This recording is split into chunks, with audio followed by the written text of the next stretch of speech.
Happy moments, timeless creations. Wedding collections from Kavita Gold and Diamonds. Ottapalam rotary ക്ലബിന്റെ നേതൃത്വത്തിൽ കൃത്രിമ കാൽ വിതരണം നടന്നു. ഒറ്റപ്പാല റോട്ടറി ക്ലബും തൃശൂർ റോട്ടറി ക്ലബും വൂൾവർഹാംപ്ടൺ യുകെയും സംയുക്തമായി 24 പേർക്ക് കൃത്രിമ കാൽ നൽകി. Rotary club president KN Keshavadas, secretary Sunil Sivasankaran, treasurer Satheesh Nair, rotary ഭാരവാഹികളായ Joyson Thomas, past president Sandeep, immediate past president Sunil Ammatha, Rotarian Sheeba, first lady Suja Keshavadas എന്നിവർ പങ്കെടുത്ത് സംസാരിച്ചു. റോട്ടറി ക്ലബിൽ നിന്നും ഞങ്ങൾ ഒരുപാട് സഹായങ്ങൾ സമൂഹത്തിന് വേണ്ടിയിട്ട് നിരന്തരം കൊടുത്തുകൊണ്ടിരിക്കുകയാണ്. അതിൻ്റെ ഭാഗമായിട്ട് ഇന്ന് ഒരു ആർട്ടിഫിഷ്യൽ ലിംബ്, അതായത് കൃത്രിമക്കാൽ വെച്ച് കൊടുക്കുന്ന ഒരു പദ്ധതി ഞങ്ങൾ ഇന്നിവിടെ നടപ്പാക്കുകയാണ്. 25 കൂടുതൽ ആളുകൾക്ക് അത് ചെയ്തു കൊടുത്തു.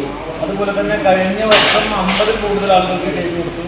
അതുപോലെ തന്നെ റോട്ടറി ക്ലബ്ബ് ഒറ്റപ്പാലം ഞങ്ങൾ എല്ലാ ആഴ്ചയിലും അന്നദാനം, അതായത് ഡിസർവിംഗ് ആയിട്ടുള്ള ആളുകൾക്ക് ഭക്ഷണം കഴിക്കാൻ ബുദ്ധിമുട്ടുന്നവർക്ക്, പ്രായമുള്ളവർക്കായാലും കണ്ണ് കാണാത്തവർക്ക്, പല അസുഖങ്ങളായിട്ടുള്ളവർക്കൊക്കെ ഞങ്ങൾ നിരന്തരം ഭക്ഷണം കൊടുത്തുകൊണ്ടിരിക്കുകയാണ്. മാത്രമല്ല സ്കൂളുകളിൽ, അതുപോലെ തന്നെ അംഗനവാടി, അതുപോലെ തന്നെ ശരണാലയം പോലുള്ള സ്ഥലങ്ങളിൽ ഒക്കെ ഒരുപാട് കാരുണ്യ പ്രവർത്തനങ്ങൾ ദൈനംദിനമായിട്ട് തന്നെ ഞങ്ങൾ ചെയ്തുകൊണ്ടിരിക്കുകയാണ്.